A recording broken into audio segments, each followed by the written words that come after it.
Assalamualaikum warahmatullahi wabarakatuh. Kembali lagi di channel Portal Dimensi dan tentunya masih bersama saya Kang Slamet di sini. Kali ini Kang Slamet akan menceritakan sebuah kisah mistis pendakiannya berjudul Sebuah Titipan dari Alam Lain Gunung Lawu. Cerita ini ditulis oleh Alin Ambarwati, dan sebelum kita masuk ke ceritanya, buat kalian yang belum subscribe channel ini, tekan tombol subscribe-nya terlebih dahulu dan tekan tombol notifikasinya agar kalian tidak ketinggalan cerita terbaru dari Portal Dimensi. Gak usah berlama-lama lagi, langsung saja kita masuk ceritanya. Sebuah Titipan dari Alam Lain Gunung Lawu.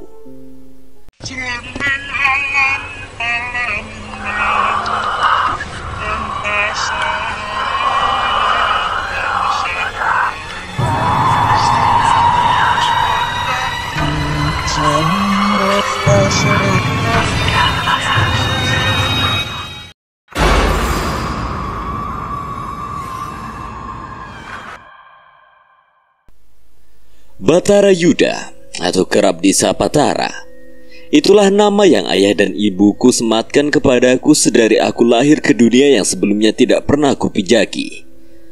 Lahir dari keluarga pencinta alam menjadikanku pribadi yang sangat menggemari petualangan dan juga tantangan. Ayahku kerap kali menceritakan kegemarannya melakukan pendakian, bahkan hampir semua gunung yang bertengger di Pulau Jawa sudah berhasil ditaklukkan oleh ayah sejak ia muda, bahkan sampai aku beranjak remaja. Salah satu gunung yang tidak pernah luput dari cerita ayah adalah Gunung Lawu. Hampir tiap tahun ayah naik ke puncak Lawu, dan setelahnya ia pasti menceritakan semua kemegahan Gunung Lawu kepadaku. Hingga Tara kecil selalu memimpikan untuk naik dan menaklukkan Gunung Lawu, namun ayah selalu tidak memperbolehkanku untuk ikut dengannya ketika ia melakukan pendakian ke Gunung Lawu. Karena tidak pernah diajak oleh ayah, rasa penasaranku pun semakin menggebu-gebu. Tara kecil memiliki impian untuk bisa sampai di puncak Lawu suatu saat nanti dan membuktikan kemampuannya kepada ayah. Salah satu alasan lain yang membuat tekadku semakin bulat yaitu ketika ayah selalu mengucapkan kalimat yang secara tidak langsung memacuku untuk bisa menaklukkan puncak Lawu suatu saat nanti. Pertanyaanmu akan terjawab ketika kamu berhasil menemukannya, ucap ayah ketika aku menanyakan apa yang ayah temukan di Gunung Lawu hingga ia tidak pernah sekalipun absen tiap tahunnya untuk datang dan menaklukkan puncak gunung yang berada di perbatasan Jawa Tengah dan Jawa Timur tersebut. Perihal Gunung Lawu, aku sempat mengalami hal yang kurang mengenakan ketika mimpiku kepada ayah berhasil aku taklukkan, yaitu mendaki puncak Lawu dan menemukan apa yang selama ini menjadi pertanyaan di dalam diriku di sepanjang waktu. Tepat 7 tahun lalu, tepat di mana aku sudah mulai tumbuh dewasa kala itu, aku bergabung di ekstrakurikuler hiking saat aku mengenyam pendidikan di bangku SMA. Itulah titik awal aku memulai sebuah pendakian, dan gunung pertama yang berhasil aku taklukkan adalah Gunung Merbabu. Baru setelah aku menamatkan pendidikanku di bangku SMA, aku memulai dunia perkuliahan. Aku mulai mencoba kembali untuk naik ke gunung. Dan gunung kedua yang aku pijaki adalah Gunung Lawu, gunung yang selalu diceritakan oleh ayah sejak aku belia. Di bangku perkuliahan, aku bergabung dengan kelompok mahasiswa pecinta alam. Maka tidak heran sedari masa itu aku sudah mulai terbiasa dengan aktivitas pendakian. Saat aku bergabung di kelompok pecinta alam, hampir tiap beberapa bulan sekali aku bersama teman-teman kelompokku naik ke gunung-gunung yang ada di Pulau Jawa. Deretan gunung yang bertengger di Pulau Jawa satu persatu mulai aku taklukkan, hingga kepuasan pun berhasil aku dapatkan. Pengalamanku perihal pendakian pun berangsur-angsur mulai melebar. Aku yang semula amatiran kini perlahan mulai tahu banyak hal perihal pendakian. Wajar saja ketika itu semangat mudaku benar-benar masih membara. Remaja 18 tahun dengan segudang rasa penasarannya terhadap pendakian. Terlebih lagi aku selalu terinspirasi dengan ayah yang sudah berhasil menaklukkan banyak gunung, sehingga aku menginginkan hal yang serupa. Salah satu pengalaman pendakian yang sampai detik ini tidak bisa aku lupakan di sepanjang hidup adalah peristiwa yang sempat aku alami saat aku mendaki ke Gunung Lawu. Peristiwa tersebut secara tidak langsung berhasil mengubah sudut pandangku tentang makna sebuah pendakian.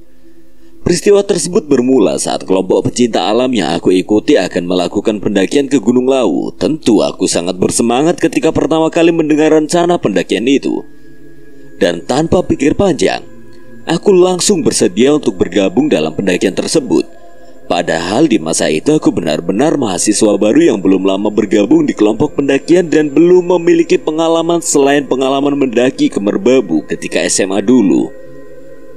Namun beruntung anggota kelompok pecinta alam yang sebagian besar merupakan kakak tingkatku tidak mempersoalkan pengalamanku yang terbilang sangat minim.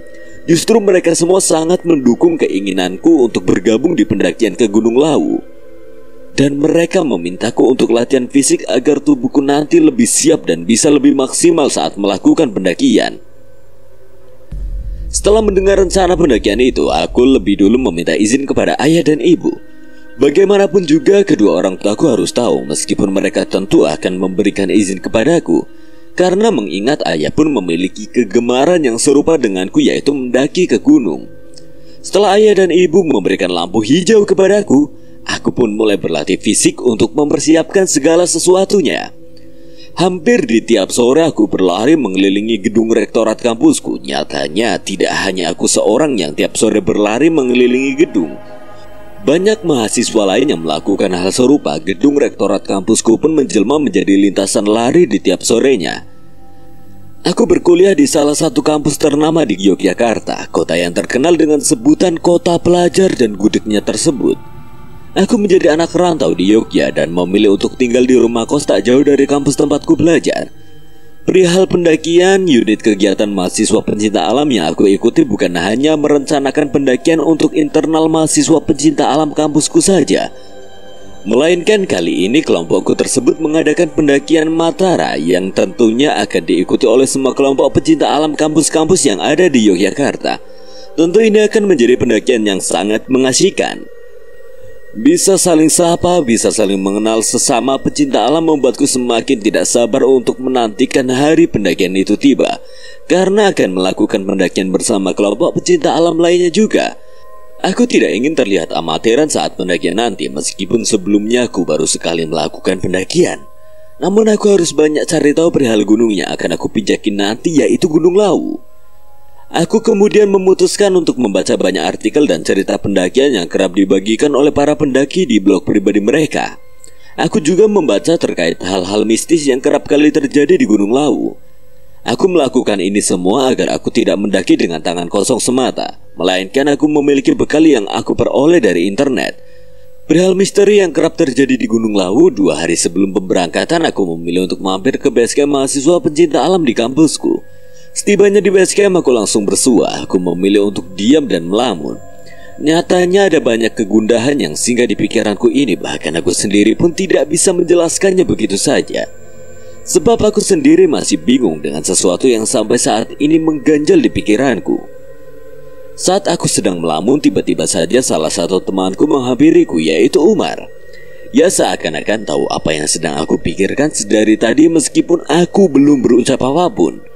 Mungkin karena hubungan pertemanan kami sudah terjalin cukup lama hingga Umar mampu dengan cepat memahamiku. Jangan terlalu dijadikan beban lah. Umar, sejak kapan kamu di sini? Gimana kau akan tahu kedatanganku jika kau sendiri terus melamun sedari tadi? Jangan sungkan, Tara. Aku cukup paham dengan apa yang kamu pikirkan. Kamu memang selalu paham tentangku, Umar. Perihal pendakian Gunung Lawu, kurang lebih seperti itu, Umar. Apa yang menjadi kegundahanmu? Tiba-tiba saja aku khawatir dengan pendakian kali ini. Aku tidak cukup percaya diri untuk itu. Bukankah Gunung Lawu menjadi salah satu gunung impianmu? Lalu mengapa kau ragu, Tara? Aku lantas menceritakan kepada Umar perihal keraguanku tersebut yang mana ada hubungannya dengan ayahku sendiri. Ayah yang selalu menceritakan perihal kemegahan Gunung Lawu namun tidak lupa pula menceritakan hal tersembunyi di balik kemegahannya tersebut, yang bahkan sampai detik ini aku belum tahu maksud dari tiap perkataan yang keluar dari mulut ayahku. Aku khawatir semua kemegahan yang ayahku gambarkan nyatanya adalah hal pelik yang sudah sepatutnya aku hindari. Terlebih lagi ayah selalu tidak memberikan izin kepadaku untuk mendaki bersamanya ke puncak Gunung Lawu. Bukankah ayah memiliki alasan yang cukup kuat untuk itu? Lantas Umar pun memberikan nasihat kepadaku agar aku tidak terlalu larut ke dalam hal yang belum jelas aku ketahui. Menurutnya lebih baik aku mencari tahu lebih dulu, jangan pesimis akan keadaan yang aku sendiri belum ketahui. Umar bahkan terus memberikan semangat kepadaku agar aku tidak mundur begitu saja. Menurut Umar, pendakian kali ini justru menjadi peluang baik agar aku mampu membuktikan kepada ayah bahwa aku mampu menaklukkan puncak Lawu dan menemukan misteri apa yang selalu diucapkan oleh ayah hampir di tiap tahunnya. Umar juga memberikanku semangat agar aku tetap memiliki kepercayaan diri dalam melakukan pendakian ini. Sebab menurutnya jika aku pesimis sepanjang waktu, justru hal tersebut akan memberikan dampak yang kurang baik bagi diri sendiri dan tentu bagi kawan lain yang tentunya berada di dalam satu kelompok yang sama denganku. Ucapan Umar tidak ada salahnya untuk diikuti. Terlebih lagi ia benar-benar memberikan pandangan positif kepadaku agar aku bisa lebih percaya diri terhadap diriku dan tidak serta-merta meremehkan kemampuan di dalam diri sendiri. Aku pun mencoba untuk mengikuti apa yang diucapkan oleh Umar. Kini aku mulai belajar untuk lebih percaya terhadap diriku sendiri. Aku menghela nafas panjang agar pikiranku jauh lebih tenang dibandingkan dengan sebelumnya. Memang perasaan khawatir muncul secara tiba-tiba. Padahal sebelumnya semangatku benar-benar membara, bahkan aku terus berlatih hampir di tiap sore tiba. Namun entah mengapa justru saat hari pendakian akan segera tiba, keraguan itu muncul seketika. Beruntung ada Umar yang benar-benar mampu menyelamatkanku dari pikiran buruk yang seharusnya tidak terlintas di dalam pikiranku. Terima kasih ya Mar. Kamu sudah mau mendengarkan keresahanku dan memberikan pandangan positif yang berhasil membuka pikiran kerdilku ini. Santai, kita kan teman. Lagi pula kita akan naik bareng, jadi sudah menjadi tugasku untuk bisa meyakinkan kamu. Aku benar-benar berterima kasih kepada Umar karena dia datang tepat pada waktunya dengan semua pandangan positif yang benar-benar mampu menolongku dari keraguan yang aku sendiri tidak tahu ujungnya. Kini aku lebih bersemangat dibandingkan dengan sebelum-sebelumnya. Hari pendakian tiba. Aku dan Umar sudah datang di tempat di mana kami semua akan berjumpa dan melakukan perjalanan menuju basecamp pendakian Lawu. Di pagi hari yang cerah ini, aku, Umar, dan semua rombongan pecinta alam sekampus Yogyakarta berangkat dari Yogyakarta menuju Solo dengan menggunakan kereta Prambanan Express. Kami memilih menggunakan kereta tentunya karena moda transportasi yang satu ini dikenal dengan kenyamanan dan kecepatannya. Karena kami tidak ingin waktu pendakian kami akan melebar nantinya. Jadi kami dari awal sudah memilih kereta agar semua rencana yang sudah kami susun sebelumnya bisa tepat sesuai dengan perencanaan. Kami semua merasa senang karena akhirnya kami bisa datang ke puncak Lawu. Pengalaman ini benar-benar pengalaman baru bagiku dan tentunya sangatlah berharga. Begitupun dengan teman-temanku yang lain. Meskipun di antara mereka mungkin sudah ada yang pernah melakukan pendakian ke Gunung Lawu, namun mereka semua nampak benar-benar bersemangat dalam pendakian ini. Sehingga semua energi positif di dalam diri kami berkumpul membentuk semangat yang tentunya tidak akan ada habisnya. Sesampainya di stasiun balapan, perjalanan menuju Tawangmangu pun dilanjutkan dengan menggunakan bis. Dan kemudian masih akan dilanjutkan lagi dengan perjalanan berikutnya menuju Cemarasewu. Sore hari kami akhirnya sampai di base camp pendakian Gunung Lawu via Cemarasewu. Karena perjalanan yang tidak sebentar, kami semua merasa benar-benar lelah sepanjang perjalanan. Akhirnya kami memutuskan untuk beristirahat lebih dulu di salah satu rumah warga yang tidak jauh dari base camp. Dan kami berencana untuk naik ke puncak Lawu selepas maghrib nanti, sebab saat ini waktunya benar-benar nanggung. Umar kemudian beranjak untuk memesan makanan dan minuman untuk kami semua. Sebab nyatanya bukan hanya lelah yang datang menghampiri kami, melainkan lapar dan dahaga pun tiba-tiba datang silih berganti. Tak menunggu lama, semua makanan dan minumannya dipesan oleh Umar tiba. Kami pun bergegas untuk menyantapnya dengan lahap. Kami semua memilih untuk fokus kepada makanan alih-alih berbincang random mengenai pendakian, karena perihal perut tentu harus lebih dulu diutamakan. Setelah kami menghabiskan makanan yang telah dihidangkan, kami semua memilih untuk tidur sejenak di rumah yang kami singgahi kala itu. Kami ingin mengumpulkan tenaga kami agar tidak lemah saat sudah berada di jalur pendakian nantinya. Sementara aku yang memang sudah prepare sejak lama memilih tidur, sebab aku tidak ingin rasa lelah justru menguasai tubuhku hingga aku tidak mampu mengontrol diriku sendiri. Begitu pula dengan Umar, ia juga memilih tidur sama sepertiku sebab kondisi yang prima benar-benar sangat dibutuhkan saat melakukan sebuah pendakian. Terlebih lagi akan naik ke puncak Lawu. Aku dan rombongan berencana melakukan pendakian setelah maghrib tiba, sehingga kami bisa bersantai lebih dulu di rumah milik warga yang tidak jauh dari base camp pendakian. Saat aku sedang istirahat tidur, tiba-tiba saja pikiranku kembali abu-abu. Pitakonmu bakal kejawab yen kowe bisa nemokake. Tiba-tiba saja suara ayah muncul begitu saja dan membisikkan kalimat yang tidak pernah luput dari ucapan ayah saat ia sedang menceritakan kemegahan Gunung Lawu. Sontak bisikan tersebut berhasil membuat kekhawatiranku kembali mencuat. Apa yang sebenarnya terjadi? Ada apa di balik ucapan tersebut? Apakah ada hal buruk di balik ini semua? Tak henti-hentinya aku berpikiran hal buruk di sepanjang istirahatku. Mataku memang terpejam, namun kegelisahan yang terus mencuat pun membuat lelapku tidak berujung nyaman. Aku terus menggerakkan tubuhku karena gelisah, hingga hal tersebut pun secara tidak sengaja berhasil membangunkan Umar yang saat itu berada tak jauh dari tempatku terlelap. Kenapa, Tar? Kau gelisah sekali. Lantas aku pun kemudian menceritakan kepada Umar bahwa bisikan ayahku tiba-tiba saja datang. Bisikan kalimat yang selalu ia ucapkan ketika ia sedang menceritakan kemegahan Lawu. Apa mungkin memang ada sesuatu yang tidak sesuai? Lagi dan lagi Umar berusaha untuk meyakinkanku bahwa semuanya akan baik-baik saja. Mimpi hanyalah bunga tidur semata dan tidak seharusnya aku larut ke dalam hal yang aku sendiri belum tahu dan belum begitu memahaminya.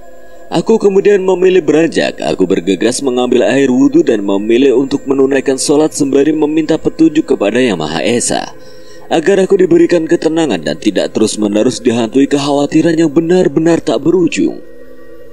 Setelah selesai menunaikan kewajiban sholat, perasaanku menjadi lebih tenang dibandingkan dengan sebelumnya. Kini aku mulai bisa belajar menerima dan memahami banyak hal, termasuk ucapan ayat tentang Gunung Lawu yang sampai saat ini masih menjadi misteri.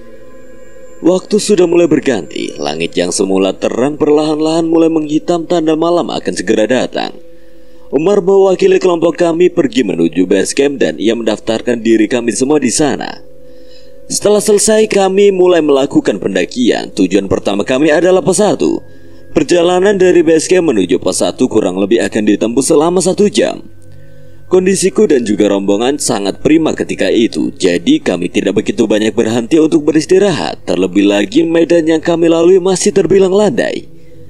Aku berada di urutan kedua setelah Umar, sementara leader kami berada di barisan paling belakang. Karena berada di barisan yang begitu dekat dengan Umar, kami sering berbicara di sepanjang perjalanan. Kondisi Gunung Lawu kala itu benar-benar sunyi, tidak ada suara pendaki lain selain rombongan kami. Sepertinya sangat sedikit pendaki lain yang naik ke Gunung Lawu malam itu. Namun meskipun kondisi Lawu malam itu begitu sunyi, hal tersebut tidak begitu menjadi persoalan bagi kami, sebab jumlah kami sudah cukup banyak hingga rombongan kami pun mampu menepis kesunyian malam di Gunung Lawu. Memang Lawu biasa sesunyi ini, Mar? Biasanya ramai kok, Gunung Lawu cukup ramai di kalangan para pendaki. Kok ini sepi banget? Mungkin hanya kebetulan aja, atau mungkin pendaki lain udah jauh di atas sana, atau mungkin mereka belum mulai pendakian. Ini kan masih terbilang sore. Banyak pendaki yang lebih memilih mendaki saat malam sudah larut. Betul juga apa yang diucapkan oleh Umar. Mungkin saja pendaki lain memang belum memulai pendakian sehingga kondisi jalur pendakian Gunung Lawu masih terbilang sunyi. Maklum saja pengalamanku masih begitu minim sehingga aku banyak melempar tanya kepada Umar yang sudah memiliki banyak pengalaman lebih dariku. Aku kemudian memilih untuk menikmati pemandangan di sepanjang jalur pendakian Lawu meskipun kondisi malam itu sudah cukup gelap. Namun aku tetap bisa menikmati pendakian ini, mungkin karena Lawu menjadi salah satu gunung yang aku impikan sehingga aku benar-benar excited di sepanjang perjalanan ini. Setelah menempuh perjalanan kurang lebih 1 jam, kami akhirnya sampai di pos pertama. Kami memilih beristirahat di pos 1. Kami memanfaatkan waktu istirahat kami untuk sekedar minum dan makan cemilan. Beruntung tidak ada kejanggalan yang terjadi di sepanjang perjalanan dari base camp hingga pos 1. Padahal sebelumnya aku benar-benar khawatir jika saat mendaki aku menjumpai hal yang janggal. Terlebih lagi aku terus dihantui oleh omongan ayah yang bagiku benar-benar berhasil mengusik ketenanganku. Namun nyatanya pikiran burukku tidak terjadi. Justru aku benar-benar mampu menikmati perjalanan ini. Beruntungnya Mar, tidak ada kejanggalan yang terjadi. Jangan bicara begitu. Kenapa emangnya? Khawatir justru setelah ini ada kejanggalan yang terjadi. Loh, kok bisa begitu Mar? Kita berada di gunung, segala kemungkinan bisa saja terjadi. Terlebih lagi jika keluar kalimat yang seperti kamu ucapkan tadi. Bisa jadi mereka mendengar apa yang kamu ucapkan. Mereka siapa? Mereka yang menghuni Gunung Lawu.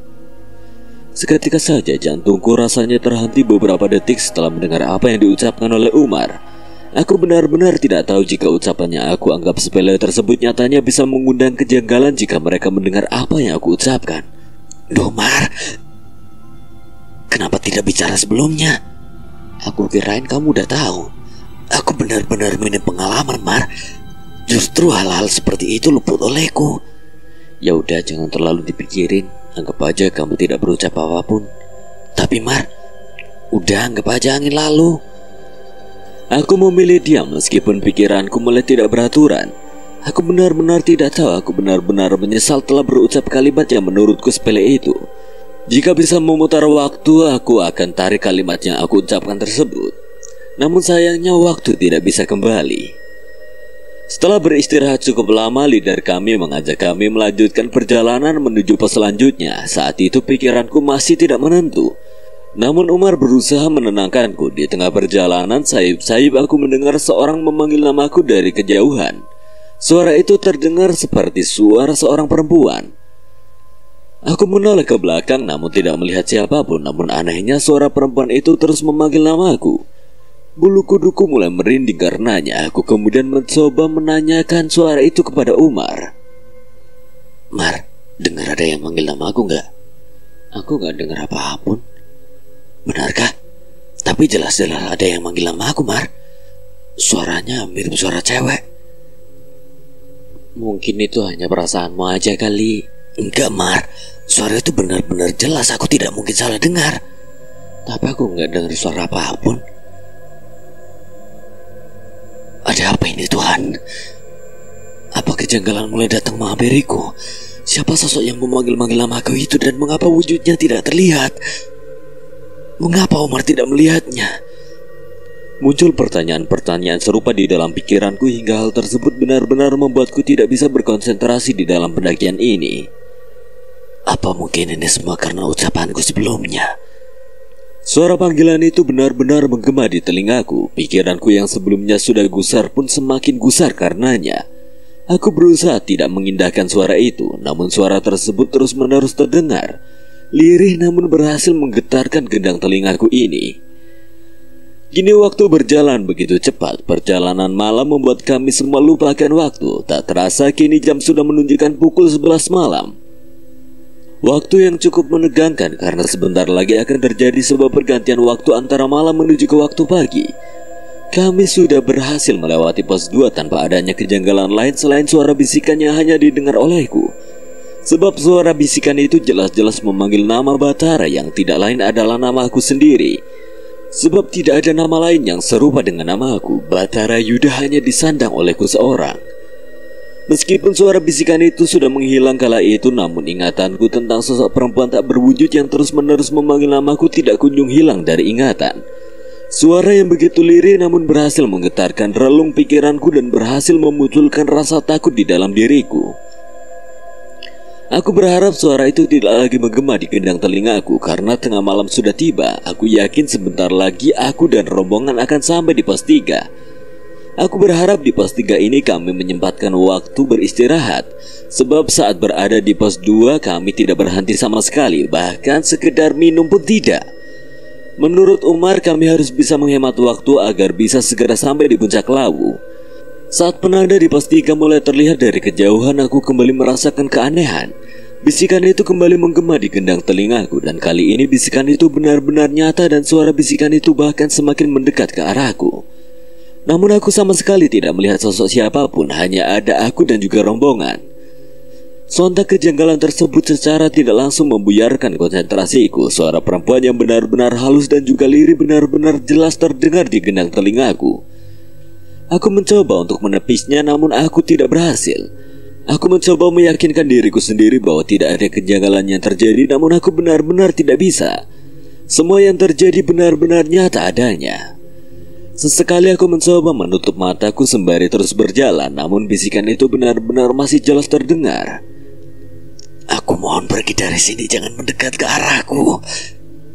Namun nyatanya hal tersebut tidak berhasil menghilangkan bisikan perempuan itu. Justru semakin aku berusaha untuk melawan, bisikan itu semakin dekat dan benar-benar dekat dengan diriku.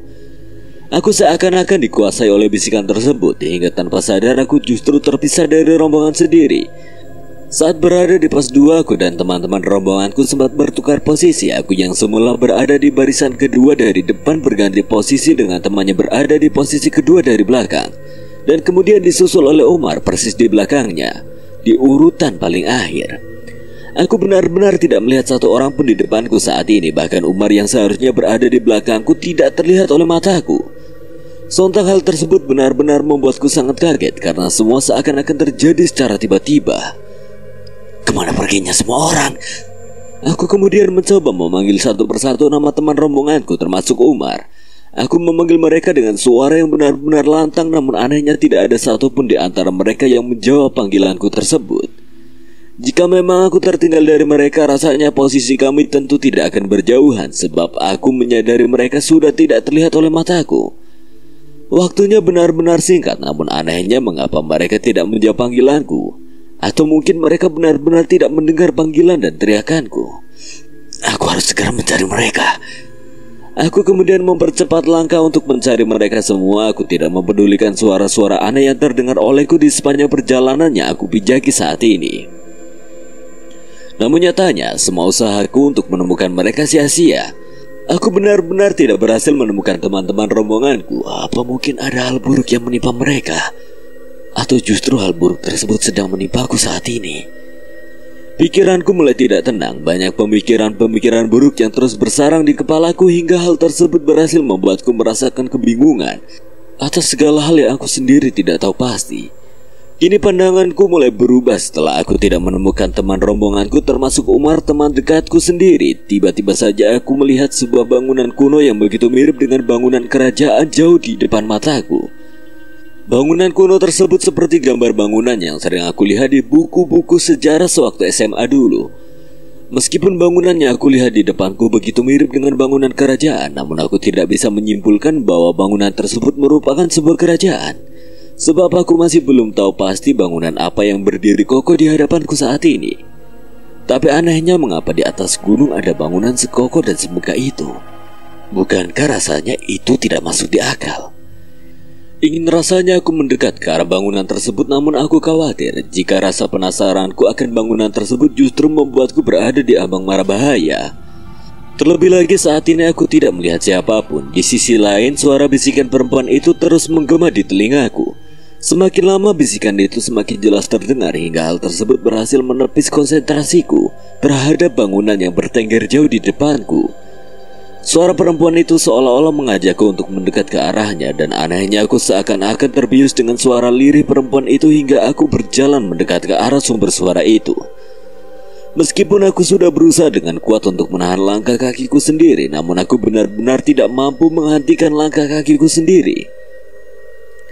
Tidak lama kemudian di hadapanku tiba-tiba saja ada seorang perempuan cantik yang berdiri tepat di depan mataku. Perempuan itu begitu cantik dengan pakaian tradisional Jawa lengkap dengan selendang dan aksesoris lainnya melekat di tubuh cantiknya tersebut. Pakaian yang melekat di tubuh perempuan cantik yang berada di depanku itu begitu mirip dengan pakaian dari kerajaan Jawa kuno. Perempuan di hadapanku tersebut terlihat memakai mahkota berwarna emas berlapis batu permata, berwarna hijau dan merah yang berkilauan. Siapa kamu? Perempuan itu justru tak menjawab ucapanku. Ia hanya memanggil namaku sembari mendekat ke arahku. Batara Yuda. Mengapa kau tahu namaku? Bahkan kamu tahu nama lengkapku. Perempuan itu kembali tersenyum kepadaku. Ia lantas mendekat ke arahku dan menggenggam tanganku secara tiba-tiba. Aku tidak bisa mengelak ataupun menghindarinya. Aku seolah-olah terhipnotis oleh kecantikannya. Perempuan yang tidak aku kenali tersebut kemudian membawaku pergi menuju bangunan yang aku lihat sebelumnya. Baru beberapa langkah aku berjalan bersama perempuan yang tidak aku kenali tersebut. Tiba-tiba saja seperti ada yang menarik tubuhku dengan paksa. Aku sendiri tidak tahu siapa yang menarikku begitu kuat hingga aku berhasil lepas dari genggaman perempuan yang tidak aku kenali itu. Ternyata Umar lah yang menarik tas keril milikku dengan begitu kuat. Rupanya Umar sadar jika aku mulai berjalan menjauhi rombongan. Meskipun aku sendiri tidak tahu jika akulah yang menjauh dari rombongan, bukan teman rombonganku yang tiba-tiba menghilang. Tar, sadar! Kenapa Umar? Kamu di sini? Sikap kamu benar-benar aneh. Tadi aku sempat tidak melihatmu dan juga yang lain. Sudah, ayo percepat langkahmu, kita udah tertinggal jauh. Aku benar-benar tidak tahu dengan apa yang sebenarnya terjadi. Bukankah sebelumnya aku berada di tempat di mana ada bangunan besar yang begitu mirip dengan bangunan sebuah kerajaan? Dan bukankah sebelumnya tanganku sedang digenggam oleh perempuan cantik yang tidak aku kenali? Bukankah sebelumnya aku benar-benar sendirian dan tidak ada Umar ataupun teman yang lainnya? Mengapa secara tiba-tiba semua yang aku lihat sebelumnya kini tidak terlihat lagi? Dan mengapa aku kembali berada di jalur pendakian bersama Umar? Apa yang sebenarnya terjadi? Aku berjalan mengikuti langkah Umar dengan pikiran yang masih tidak menentu. Aku benar-benar bingung dengan apa yang sedang menimpaku. Mengapa semuanya seperti sebuah misteri yang berhasil membuatku benar-benar tidak paham dengan apa yang sebenarnya terjadi? Apa yang keliru? Di sepanjang jalan aku hanya terdiam layaknya orang linglung. Umar menatapku penuh keheranan, namun ia tidak bertanya banyak hal kepadaku. Ia memilih diam lebih dulu menunggu kondisiku menjadi lebih baik. Umar kemudian mencoba mengalihkan pandanganku dengan menunjuk ke arah rombongan yang nyatanya sudah berjalan cukup jauh dari aku dan juga Umar. Umar kemudian menceritakan kepadaku apa yang sebenarnya terjadi menurut kacamata Umar. Lihat, mereka sudah berjalan cukup jauh. Kita tertinggal. Kita tertinggal cukup jauh karenamu. Memangnya apa yang terjadi padaku, Umar? Umar kemudian menjelaskan bahwa sikapku mulai aneh semenjak melewati pos 1. Sejak pertama kali aku menceritakan kepada Umar jika aku mendengar suara perempuan memanggil-manggil namaku. Sejak saat itu sikapku mulai terlihat aneh menurut Umar. Aku sering berbincang seorang diri, tatapanku kosong. Dan tiap kali Umar melemparkan pertanyaan kepadaku, pasti aku akan menjawabnya dengan jawaban yang tidak sesuai dengan apa yang dipertanyakan oleh Umar. Hingga Umar beberapa kali menegurku, namun aku tidak mengindahkannya. Puncaknya adalah ketika kami melintasi sepanjang jalan dari pos 2 menuju pos 3. Sikapku benar-benar aneh menurut Umar. Aku semakin sering berbicara seorang diri. Dan tiba-tiba saja aku memilih jalur lain yang justru tidak sesuai dengan jalur yang seharusnya dilewati oleh rombongan kami. Karena merasa janggal dengan sikapku ketika itu, Umar memilih berjalan mengikutiku. Dan saat aku berjalan cukup jauh hingga berada di ambang jurang, Umar kemudian menarik kerilku dengan sangat kuat agar aku tidak terjatuh ke dalam jurang. Umar tidak berpikir jika sikapku akan sejauh itu. Mendengar apa yang diceritakan oleh Umar, aku benar-benar kaget. Karena apa yang aku alami dengan apa yang Umar lihat benar-benar bertolak belakang. Di dalam ingatanku, aku sama sekali tidak melihat adanya jurang. Bahkan aku merasa bahwa jalan yang aku pijaki adalah jalan yang benar. Tapi mengapa yang terlihat oleh Umar benar-benar berbeda dari pandanganku? Apa yang sebenarnya terjadi? Aku kemudian mencoba menghela napas panjang dan perlahan-lahan menceritakan apa yang sebenarnya terjadi kepadaku. Dan semuanya benar-benar berbeda dari pandangan Umar. Apa yang kamu lihat tidak seperti yang aku alami, Mar. Maksudmu apa? Aku tidak mengambil langkah yang salah dan tidak melihat jurang di dalam ingatanku. Aku tidak mungkin salah lihat, Tar. Bahkan teman-teman yang lain pun melihat gelagat aneh dari semua sikap yang kamu tunjukkan. Tapi semua yang kamu ucapkan tidak seperti apa yang aku alami, Mar. Umar benar-benar keheranan. Ia kemudian memintaku menceritakan apa yang sebenarnya terjadi kepadaku. Ia meminta untuk menceritakan semuanya secara detail sejak awal hingga akhir. Aku kemudian menceritakan semua kejadian yang aku alami dan semua hal yang aku lihat. Semua bermula dari bisikan perempuan yang terus-menerus memanggilku hingga tanpa sadar aku mengikuti sumber bisikan tersebut. Hingga aku berada di tempatnya aku sendiri tidak tahu. Aku hanya melihat ada sebuah bangunan besar di dalamnya. Bangunan yang lebih mirip dengan bangunan kerajaan.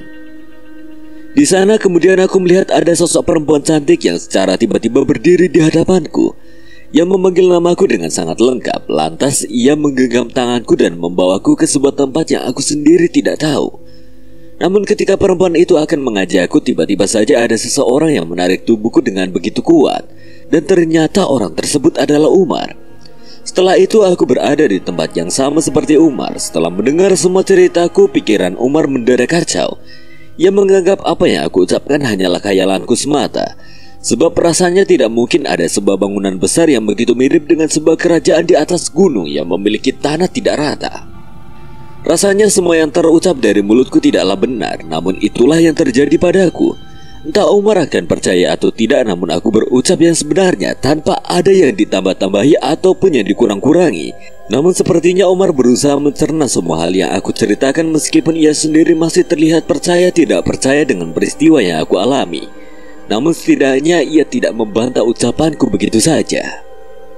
Setelah semua peristiwa yang menimpaku, Umar semakin protek terhadapku. Ia terus mengawasi semua hal yang aku lakukan, dan ia terus berjalan beriringan denganku. Ia berusaha untuk menjagaku sebaik mungkin, karena ia tidak ingin hal buruk terjadi kepada sahabat baiknya yang tidak lain adalah aku. Jangan diam, Tar, khawatir ada makhluk lain yang tiba-tiba merasukimu. Gak akan ada, Komar. Tenang aja. Gak mungkin aku bisa tenang, aku harus terus mengawasimu. Iya. Kami kemudian mempercepat langkah untuk menyusul teman-teman rombongan yang lainnya. Umar terus berusaha mendekatkanku dengan rombongan yang lainnya. Harapannya agar pikiranku kembali seperti sedia kala. Tak berselang lama Umar kembali melihat gelagat aneh dari diriku. Ia kemudian langsung menarik tanganku dan mempercepat langkah hingga kami berhasil menyusul teman-teman rombongan. Berkali-kali Umar mengingatkanku agar aku tidak terus diam dengan pikiran kosong. Umar menjadi orang yang paling khawatir dengan keselamatanku, sebab ia sadar jika aku sudah mulai terpengaruh dengan makhluk lain yang bersemayam di Gunung Lawu.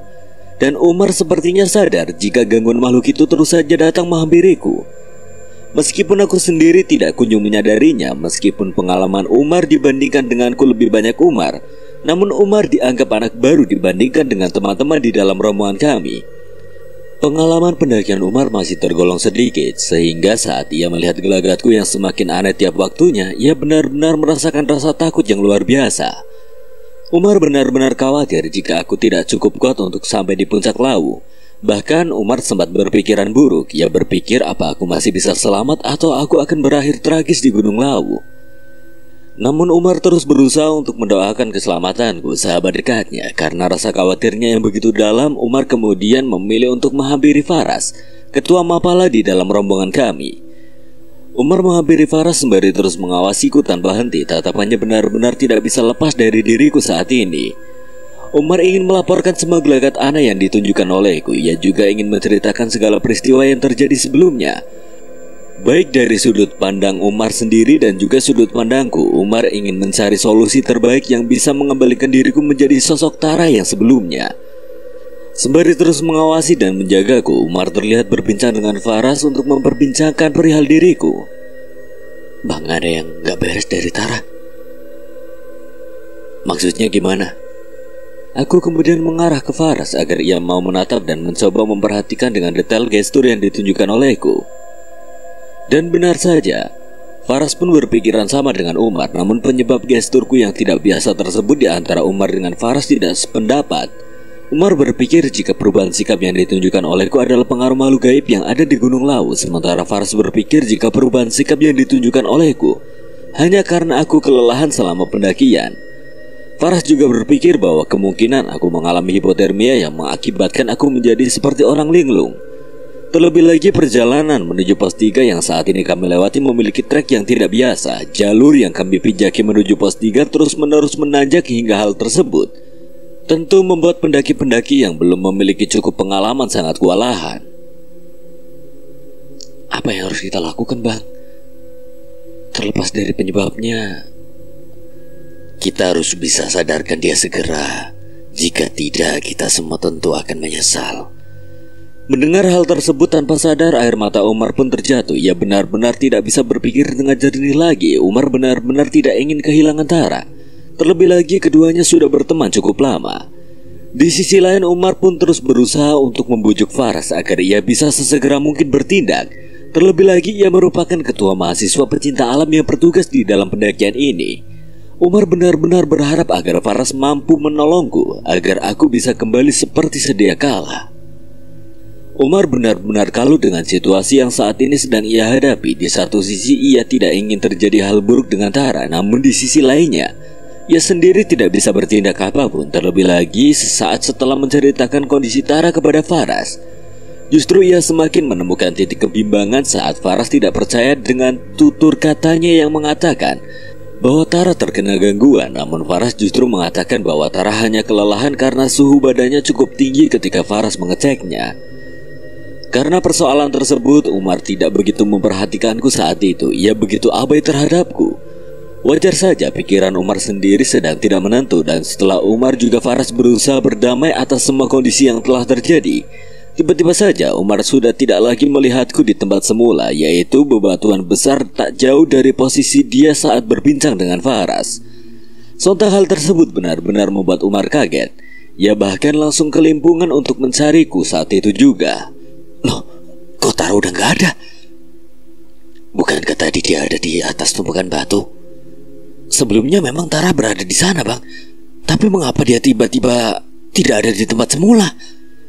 Sontak peristiwa tersebut benar-benar membuat Umar dan Faras merasa kebingungan. Sebab sebelumnya mereka tidak pernah menyangka jika peristiwa tersebut akan terjadi. Keduanya pun memutuskan untuk memberitahukan kepada teman-teman lainnya agar segera bisa dilakukan pencarian terhadapku.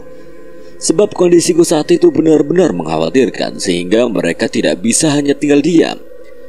Mereka semua mengitari pos 3 untuk mencari keberadaanku saat itu.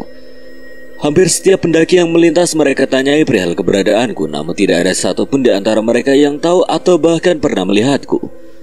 Semuanya menjawab dengan jawaban yang serupa, yaitu mereka belum pernah bertatap wajah denganku dan tidak tahu menahu perihal keberadaanku. Alhasil rencana pendakian mereka kacau seketika. Puncak yang semula menjadi tujuan utama mereka kini beralih sudah. Pencarian terhadapku kini lebih diprioritaskan karena teman-teman di dalam rombongan kala itu tidak begitu tahu tentang kronologis menghilangnya aku. Mereka kemudian menanyakan apa yang terjadi sebenarnya. Lantas Umar dan Faras kemudian menceritakan apa yang sebenarnya terjadi hingga berakibat menghilangnya diriku dari pandangan mereka berdua. Di posisi ini Umarlah yang paling merasa bersalah. Tidak seharusnya ia abai terhadapku kala itu, dan tidak seharusnya ia hanya berfokus dengan pembicaraannya dengan Faras. Lawu yang sebelumnya begitu sunyi kini beralih menjadi lawu yang benar-benar riuh. Pendaki lain yang sebelumnya tidak ada kini mulai berlalu lalang. Dan suara kicau burung di tengah malam pun membuat suasana kala itu menjadi semakin mencekam. Kita harus temukan Tara secepat mungkin. Setelah aku memberikan instruksi untuk mencari Tara, mereka semua berpencar dan mulai mencari Tara semaksimal mungkin. Hampir setiap orang yang mereka temui tidak pernah luput dari pertanyaan terkait keberadaan Tara. Namun tidak ada satupun yang melihat Tara. Rasanya benar-benar aneh menurutku, sebab kondisi saat itu tidak memungkinkan untuk dia pergi seorang diri. Aku langsung berpikiran negatif. Aku berpikir mungkin saja makhluk yang terus mengganggu Tara lah yang justru membawa dia pergi entah kemana. Aku pun mencoba memberitahukan asumsiku terhadap Faras dan teman-teman yang lainnya. Namun Faras dan teman rombongan lainnya justru tidak berpikir demikian. Mereka justru berpikir mungkin saja Tara memang pergi tanpa arah karena kondisinya kala itu hampir mirip dengan orang yang sudah mulai linglung. Kembali terjadi perdebatan antara aku dan Faras dan teman lainnya di dalam rombongan. Karena kesal, aku pun memilih untuk mencari Tara seorang diri karena ia tidak ingin mendengar asumsi yang tidak serupa dengan asumsi miliknya. Dalam hal ini aku memang cukup sensitif terhadap persoalan yang berkaitan dengan Tara, karena aku tahu betul bagaimana kondisi Tara sebelum Tara menghilang kala itu. Hanya aku yang tahu ceritanya tentang bangunan kerajaan dan perempuan berbusana kerajaan yang mengajak Tara masuk ke dalam bangunan tersebut. Di mana yang aku lihat tidaklah sama, justru aku melihat Tara masuk ke dalam jurang, bukan masuk ke dalam bangunan yang serupa dengan kerajaan. Hanya akulah yang tahu. Tidak dengan Faras, tidak dengan teman lainnya di dalam rombongannya. Sehingga sangat wajar jika antara aku dan Faras juga teman lainnya terus berbeda pendapat terkait peristiwa yang menimpa Tara kala itu. Aku memilih untuk beranjak seorang diri, namun di sini Faras sebagai ketua mahasiswa pecinta alam kampus kami mencoba untuk menahanku. Menurut Faras, jika aku pergi seorang diri, justru hal buruk yang lainnya bisa saja datang. Khawatir aku juga bisa menghilang karena tersesat atau yang lainnya. Teman lain di dalam rombongan tersebut sependapat dengan ucapan Faras, namun aku tetap kekeh dengan pandanganku sendiri dan tidak goyah sedikit pun, karena aku merasa jika di antara aku dan teman yang lainnya tidak satu pandangan. Kamu jangan egois, Mar. Kalau kamu pergi sendirian untuk mencari Tara, hal buruk yang lainnya bisa saja datang menghampirimu. Tidak ada hal buruk lainnya. Aku harus segera menemukan Tara, dia dalam bahaya. Kamu juga dalam bahaya jika bertindak seperti itu, Mar.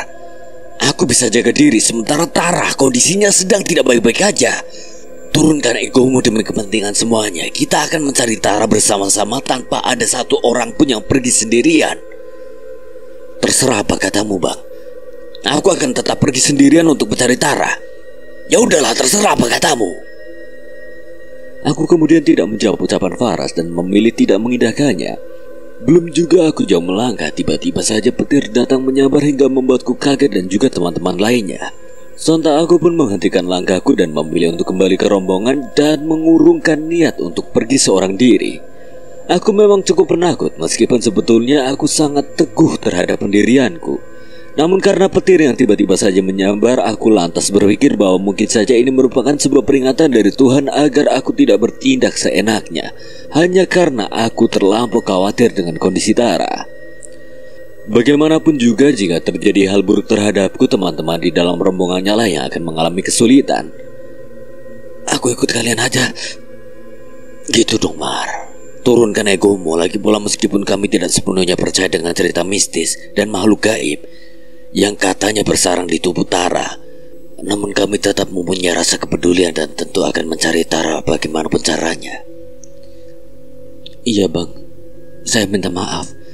Saya hanya terlampau khawatir dengan Tara. Dia satu-satunya sahabat dekat saya, Bang. Khawatir boleh, tetapi pikiran kita tetap harus jernih. Kita harus pikirkan juga sebab akibat atas apa yang kita lakukan. Pokoknya kamu jangan bertindak sendirian, karena jika kamu juga hilang, yang repot juga kami semua. Iya, Bang. Aku mulai berusaha untuk menurunkan egoku sendiri dan tidak lagi bertindak seorang diri. Bagaimanapun juga aku mendaki bersama teman-teman di dalam rombongannya, sehingga segala tindakan harus diperbincangkan bersama tanpa ada yang memilih untuk bertindak semena-mena. Mereka semua kembali fokus untuk mencari keberadaan Tara. Mereka mengitari semua titik di pos 3, namun tidak ada jejak sedikit pun yang berhubungan langsung dengan keberadaan Tara.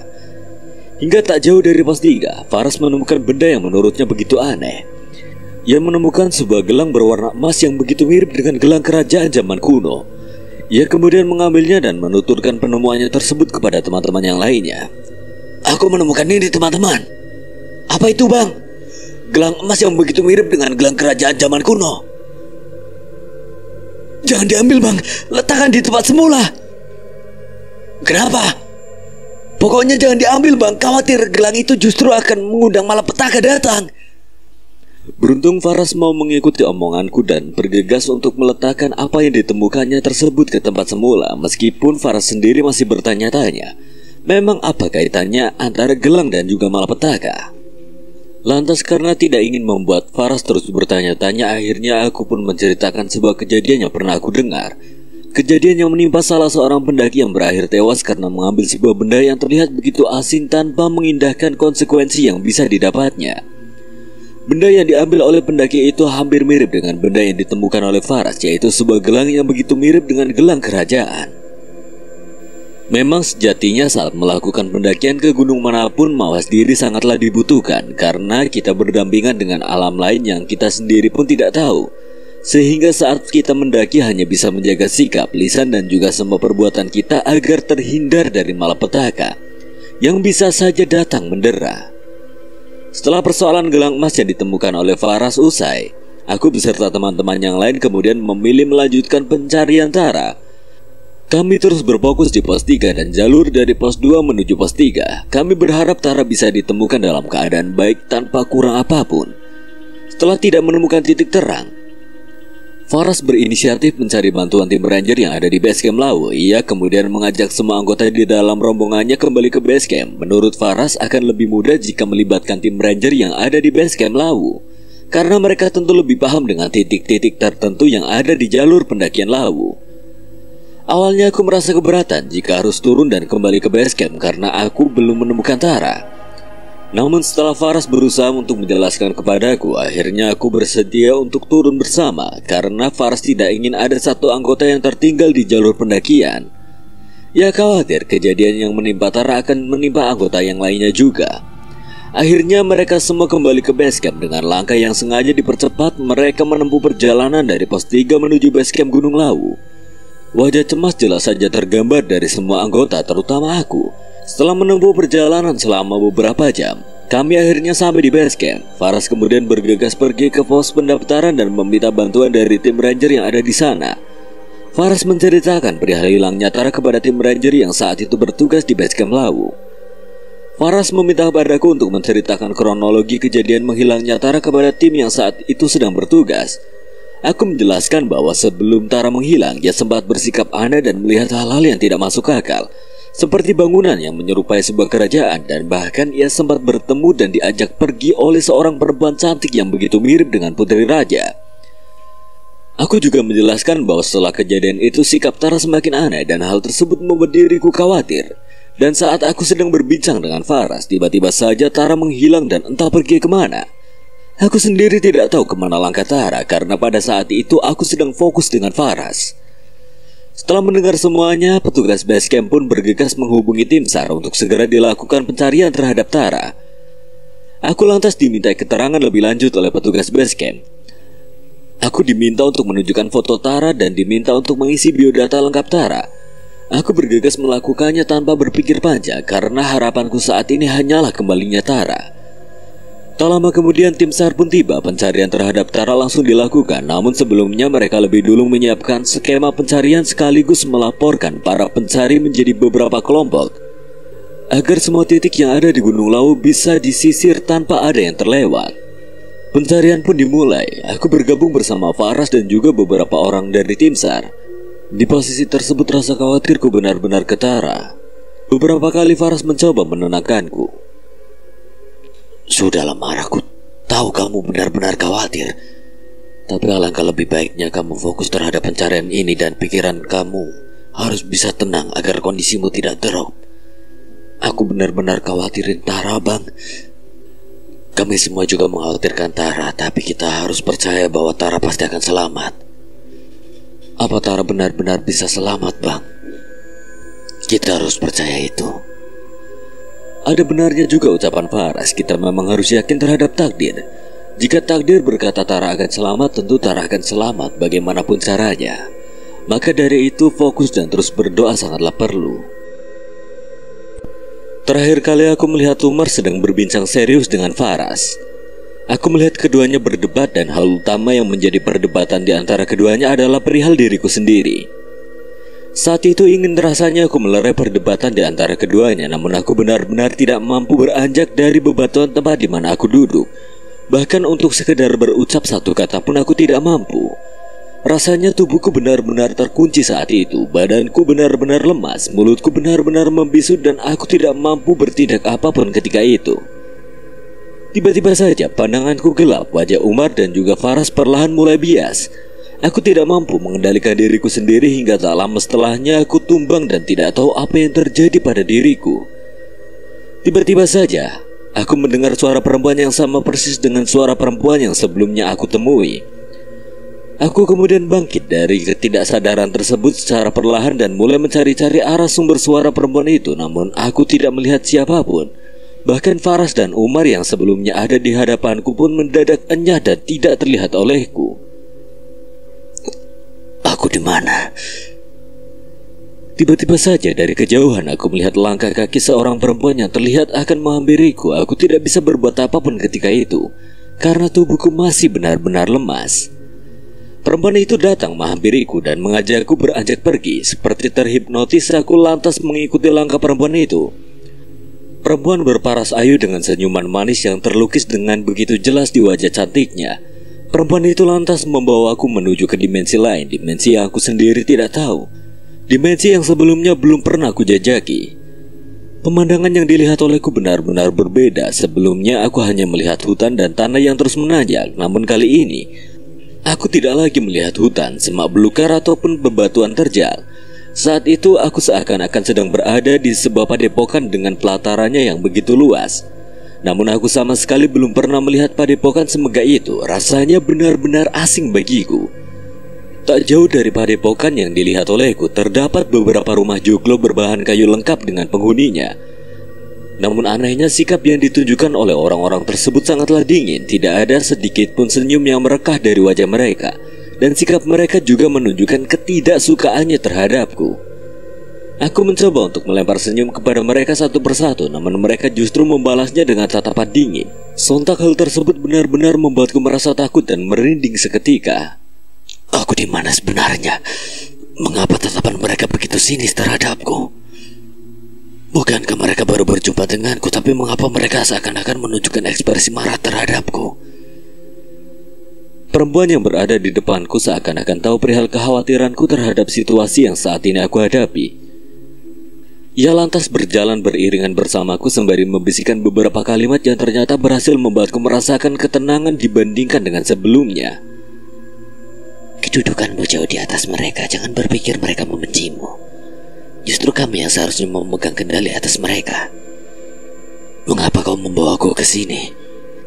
Kamu akan tahu alasanku membawamu kemari. Saya ingin kembali. Kamu pasti akan kembali, tapi sebelum itu kamu harus bertemu dengan seseorang di sini. Seseorang? Siapa? Kamu akan segera mengetahuinya. Apa aku tidak bisa mengetahuinya sekarang? Sayangnya belum bisa.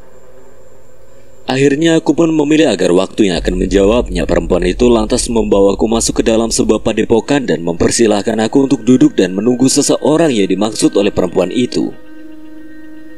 Aku memilih untuk melihat semua titik yang ada di dalam tempat yang saat ini aku singgahi. Satu kata yang pertama kali aku ucapkan yaitu megah. Tempat ini benar-benar megah, layaknya sebuah singgasana. Bahkan di hadapanku ada sebuah kursi tinggi yang begitu mirip dengan kursi singgasana seorang raja. Lantas aku sempat berpikir mungkin saja tempat yang saat ini aku singgahi benar-benar sebuah kerajaan Jawa kuno.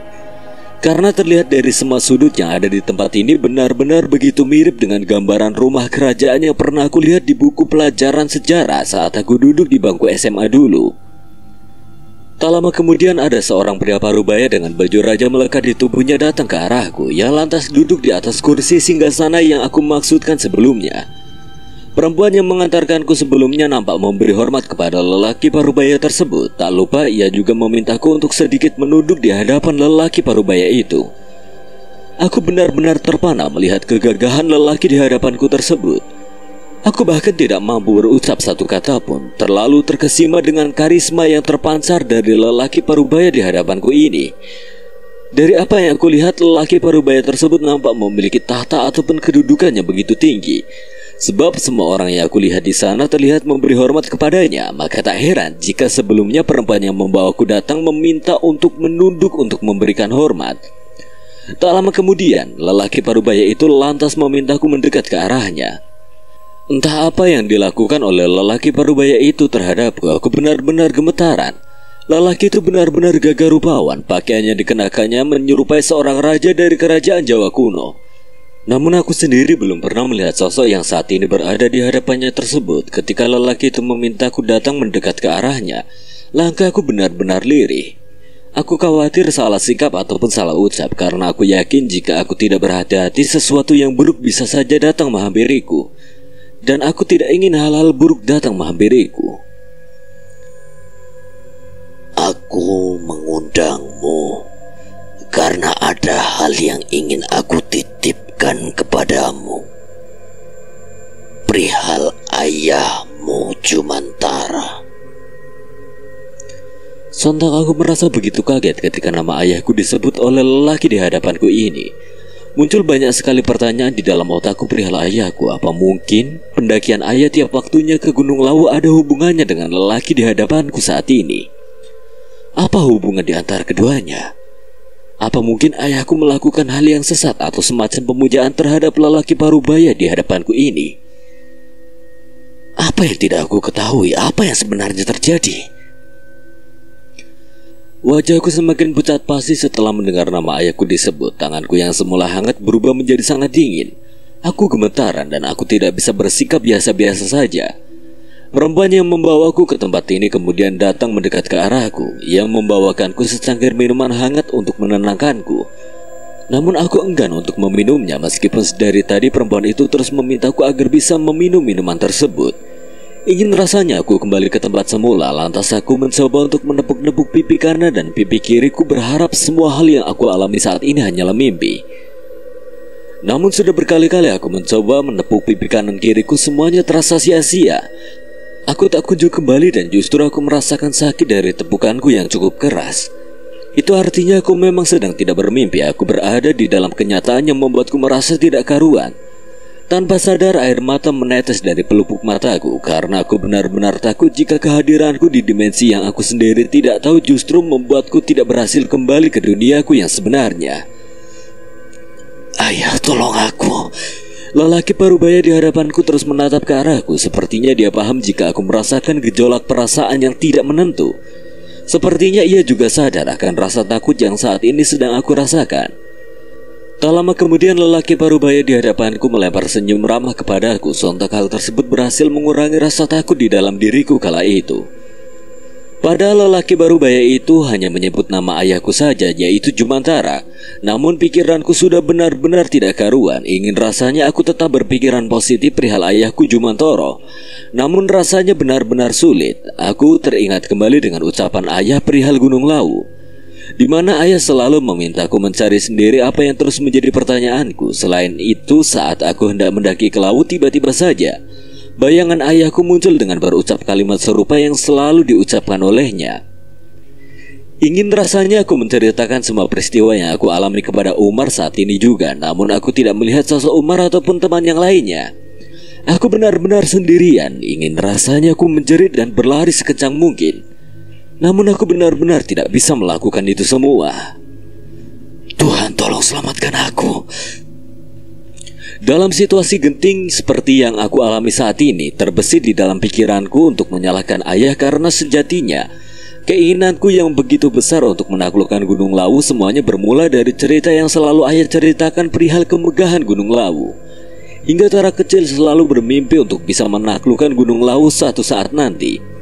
Namun ketika impian itu sudah berada di depan mata, justru aku mendapati hal yang benar-benar tidak aku duga sebelumnya. Kemana perginya hutan, semak belukar dan bebatuan terjal yang sebelumnya aku pijaki? Mengapa Lawu kini berubah menjadi singgasana kerajaan? Bagaimana aku bisa sampai di tempat yang aku sendiri tidak tahu? Rasanya ingin menghilang saat itu juga, namun lagi dan lagi aku tidak mampu. Aku benar-benar sendirian. Jika tahu peristiwa menegangkan ini akan menimpaku, aku tidak akan pernah bermimpi menaklukkan Gunung Lawu sebelumnya. Namun semuanya telah terjadi. Aku tidak bisa pergi berlari. Aku hanya diminta untuk menghadapi semua hal yang memang sudah sepatutnya aku hadapi. Lantas aku kemudian memberanikan diri mendekat ke arah lelaki parubaya di hadapanku dan menanyakan apa hubungan dia dengan ayahku Jumantara. Mengapa lelaki parubaya itu menyebut nama ayahku dengan begitu lantang? Mengapa Bapak mengenal ayahku?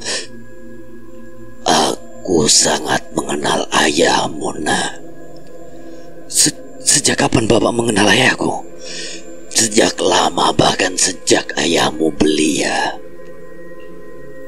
Apa ayahku berbuat salah pada Bapak? Atau ayahku melakukan pesugihan atau semacamnya, dan ayahku yang mengantarkanku kemari untuk ditumbalkan? Tidak seperti itu, nak. Lalu apa yang membuat Bapak menarikku kemari dan lantas menyebut nama ayahku?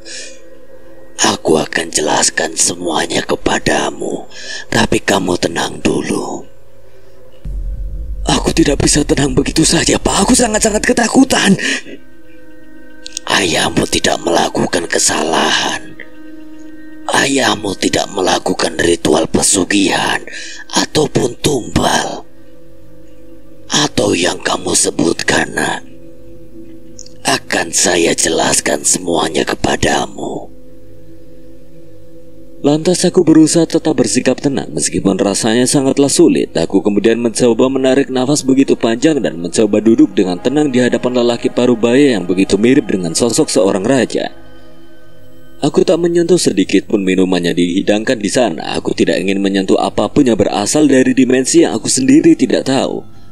Aku khawatir justru apa yang aku lakukan di tempat ini akan membuatku tidak bisa kembali ke duniaku yang sebenarnya.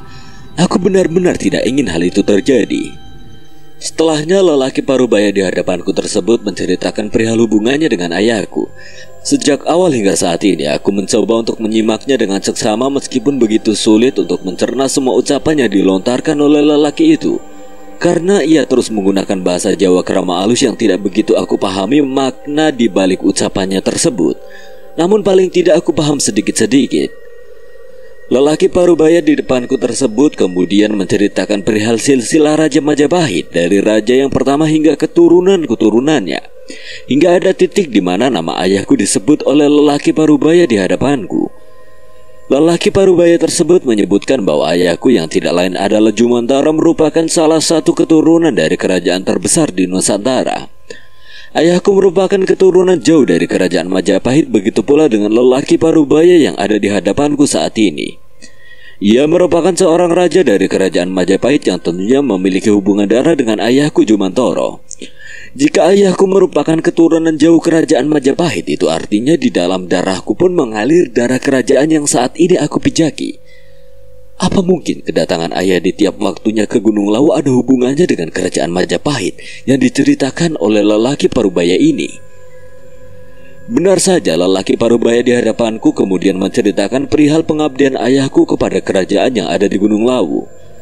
Lelaki tersebut mengatakan bahwa Jumantoro yang tidak lain adalah ayahku selalu melakukan ritual keselamatan tiap bulannya di Gunung Lawu. Bukan untuk melakukan ritual pesugihan, melainkan ritual keselamatan yang bukan hanya diperuntukkan untuk istri dan anaknya, melainkan untuk keselamatan penghuni Gunung Lawu itu sendiri dan juga keselamatan untuk masyarakat Jawa yang tinggal di sekitar Gunung Lawu. Meski demikian, aku masih belum paham kaitan antara semua hal yang terjadi dengan diriku sendiri hingga aku bisa masuk ke dalam dimensi ini. Aku masih belum bisa mencerna dengan baik segala hal yang terjadi kepadaku. Meski demikian, setelah lelaki parubaya itu menceritakan semua hal kepadaku, terutama semua hal yang berkaitan dengan ayah, sontak aku langsung berpikir tentang beratnya tugas yang diemban oleh ayahku selama ini. Ia harus naik ke Gunung Lawu tiap bulannya melakukan ritual keselamatan dan kembali lagi ke rumah. Hal itu ia jalani sepanjang hidup. Pasti sangat berat menjadi ayah. Namun ketika ia ada di rumah, ia tidak pernah menunjukkan rasa lelahnya tersebut kepadaku dan juga ibu. Ia justru hanya menceritakan perihal kemegahan Gunung Lawu, namun tidak dengan hal pelik di dalamnya. Ayah, akan aku pastikan ayah tidak lagi merasakan rasa lelah yang berkepanjangan. Aku pun membayangkan setiap langkah ayah begitu berat untuk bisa ngerumati Gunung Lawu di tiap waktunya. Waktu yang seharusnya bisa digunakan untuk bercengkrama denganku dan juga ibu, ia habiskan untuk melakukan pengabdian di Gunung Lawu seorang diri, tanpa adanya orang lain yang membersamai. Apa selama ini ayah tidak mengeluh? Tanyaku dalam hati, namun rasanya tidak mungkin jika ayah tidak mengeluh perihal ini. Pasti ayah sudah sangat lelah, namun ia tidak memiliki cukup ruang untuk mengeluh, terlebih lagi untuk berhenti melakukan ritual keselamatan.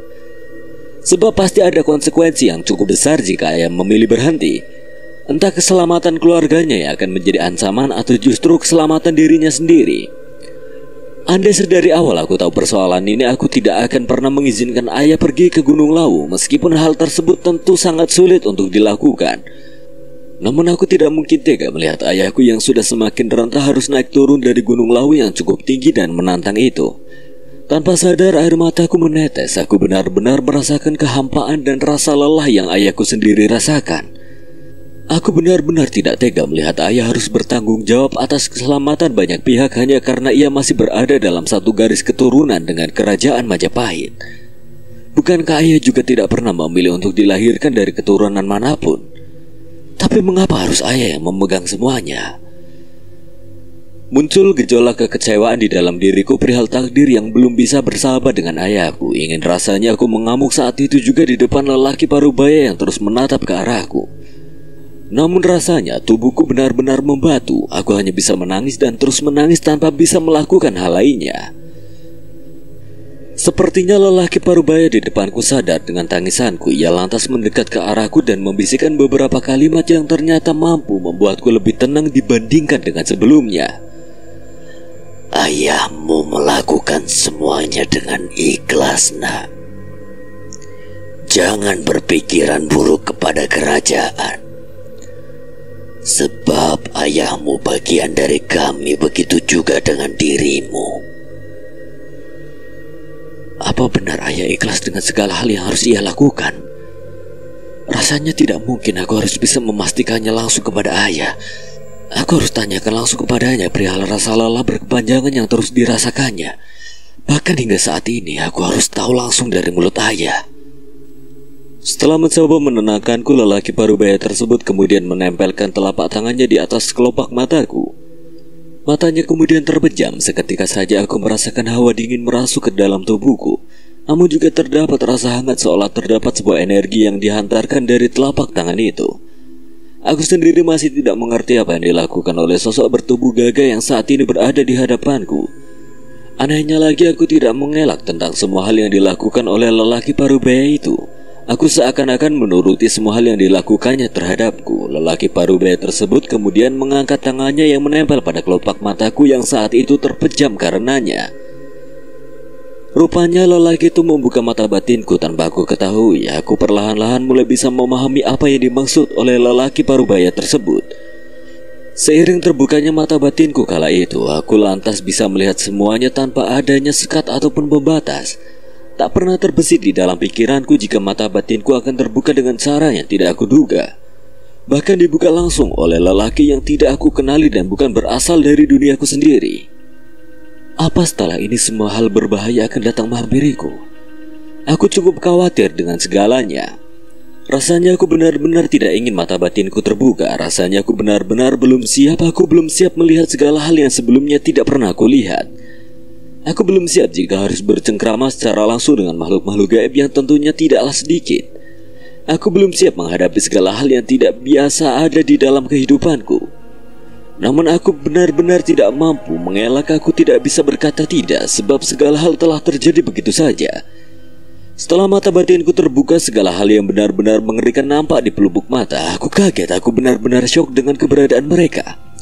Padahal jelas-jelas saat ini aku berada di dalam dimensi mereka. Namun sebelum mata batinku terbuka, aku hanya melihat mereka yang masih menyerupai manusia pada umumnya. Namun kali ini mereka semua nampak di hadapanku. Tidak hanya itu, aku juga secara tiba-tiba melihat gambaran ayah saat melakukan pendakian ke Gunung Lawu untuk melakukan ritual keselamatan. Aku melihat bagaimana ayahku sendiri tertatih-tatih naik ke Gunung Lawu seorang diri. Aku melihat masa di mana ayahku sedang bertatap muka dengan seorang lelaki parubaya yang saat ini berada di hadapanku. Aku bahkan melihat ayah dan lelaki parubaya tersebut dikelilingi oleh makhluk-makhluk yang sangat mengerikan. Ada sosok perempuan dengan lidah yang menjulur begitu panjang. Ada pula genderuwo perempuan dengan wajah yang sangat rusak, siluman monyet dan banyak makhluk lainnya yang nampak begitu mengerikan. Aku sendiri tidak berani menatap ke bayangan tersebut. Makhluk-makhluk tersebut terlihat mengelilingi ayahku yang saat itu sedang menabur bunga dan meletakkan beberapa singkong bakar untuk sesajen. Sekumpulan makhluk mengerikan itu lantas berebut bunga yang ditaburkan oleh ayahku Jumantoro. Mereka bahkan menggerayangi ayahku. Ayah lantas membakar dupa dan mengucap serangkaian persembahan doa keselamatan yang ditunjukkan untuk semua makhluk yang menjadi pertanggungjawabannya untuk perihal keselamatan. Kini aku mulai paham dengan segala hal yang selalu menjadi pertanyaan di dalam benakku. Kini aku benar-benar paham dan mendapatkan banyak gambaran perihal alasan utama ayah selalu datang dan singgah ke Gunung Lawu di tiap bulannya. Aku sendiri bahkan bisa merasakan kemarahan makhluk-makhluk itu jika suatu waktu ayah tidak datang untuk melakukan ritual persembahan atau ritual keselamatan. Oleh karena itu ayah tidak pernah sekalipun absen untuk datang dan singgah ke Gunung Lawu. Sebab jika ayah tidak melakukan ritual tersebut, maka makhluk-makhluk mengerikan itu tentu akan mengamuk dan sangatlah marah. Akibatnya kesejahteraan masyarakat di Pulau Jawa pun bisa terancam. Ayah tidak ingin hal tersebut terjadi, sehingga ia dengan ikhlas mengorbankan dirinya sendiri demi kemaslahatan orang banyak. Jauh di lubuk hatiku aku benar-benar merasakan beban moral yang ayah tanggung selama ini. Aku tahu betul jika sebenarnya ayah enggan untuk melakukan semuanya, namun ayah sudah terlalu jauh terjerumus ke dalam tradisi yang entah sudah dimulai sejak kapan. Apakah sejak ayah muda atau setelah ayah menikah dengan ibu? Aku harus menanyakan segalanya kepada ayahku secara langsung saat aku kembali nanti. Ayahku sudah terlanjur jatuh ke dalam lembah tradisi hanya karena ia menjadi salah satu keturunan kerajaan Majapahit. Namun apa mungkin ayah akan selamanya melakukan ritual keselamatan tersebut? Bukankah terlalu berbahaya jika memang ayah harus terus-menerus merawat hal yang tidak seharusnya dirawat olehnya seorang diri? Rasanya aku benar-benar ingin menjerit karena tidak sanggup melihat kesengsaraan ayah selama ini. Jika ritual tersebut hanya bisa dilakukan oleh keturunan kerajaan Majapahit, itu artinya aku akan menjadi penerus selanjutnya setelah ayahku. Namun mengapa harus sekarang? Bukankah ayahku masih sangat sehat? Dan mengapa aku harus dilibatkan sekarang? Bukankah aku masih terlalu muda untuk mengetahui segala hal yang cukup kompleks bagiku? Seperti halnya ayah yang tidak bisa berhenti meskipun ia terlihat begitu enggan melakukan segalanya. Aku mau tidak mau harus melakukan hal serupa, namun aku sendiri masih ragu dengan kemampuan di dalam diriku. Apa mungkin aku sanggup melanjutkan tradisi ritual keselamatan yang selama ini sudah dijalankan oleh ayahku? Rasanya aku tidak ingin memiliki garis keturunan kerajaan Majapahit itu. Aku tidak ingin mengalami hal yang membuatku benar-benar merasakan kebingungan yang berkepanjangan. Jika bisa memilih, aku ingin dilahirkan dari kalangan keluarga yang biasa-biasa saja tanpa ada garis keturunan keluarga yang menurutku tidak biasa. Namun takdir nyatanya berkata lain. Aku lahir dan dibesarkan oleh keturunan keluarga yang bersinggungan langsung dengan kerajaan Majapahit. Rasanya aku tidak mampu. Sepertinya lelaki parubaya di depanku paham dengan apa yang aku ucapkan. Ia lantas membicarakan perihal konsekuensi jika ritual itu tidak serta-merta dijalankan oleh keturunan kerajaan tersebut. Nah, Pasar Bubra ora bakal lono kalau manusia tidak mencari perkara, dan tradisi itu tetap harus dilakukan.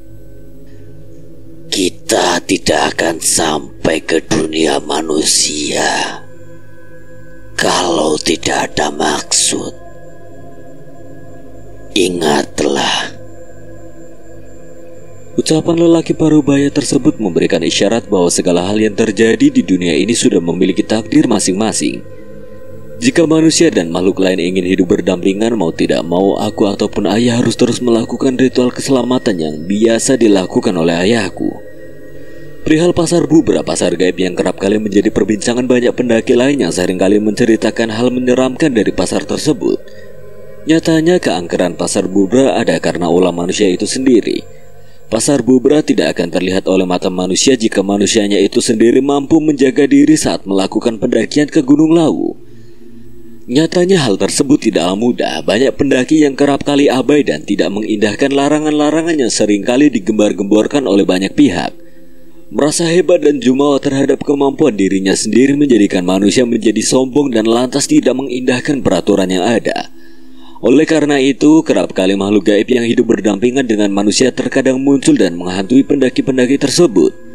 Namun jika manusia yang melakukan pendakian Gunung Lawu mampu menjaga sikap dan juga ucapan ketika berada di sekitar Lawu, tentu makhluk tersebut tidak akan menampakkan dirinya dan tidak akan ada pasar Bubra yang membayang-bayangi mereka. Setelah mendengar semua yang diucapkan oleh lelaki parubaya yang di hadapanku ini, aku merasa adanya tamparan. Sejatinya tidak ada kejanggalan yang akan terjadi di dalam sebuah pendakian jika manusia itu sendiri bisa menjaga. Kini aku perlahan-lahan mulai memahami sebagaimana pentingnya peran ayahku selama ini. Menjaga keselamatan banyak orang tidaklah mudah, namun ayahku mampu menuntaskannya. Setelahnya aku pun mulai perlahan-lahan bisa menerima takdir hidup yang Tuhan gariskan kepadaku. Lantas aku mengucapkan kesediaanku kepada lelaki parubaya di hadapanku saat ini. Aku bersedia. Lelaki itu lantas tersenyum kepadaku. Ia kemudian mengelus kepalaku layaknya sikap seorang ayah kepada anaknya.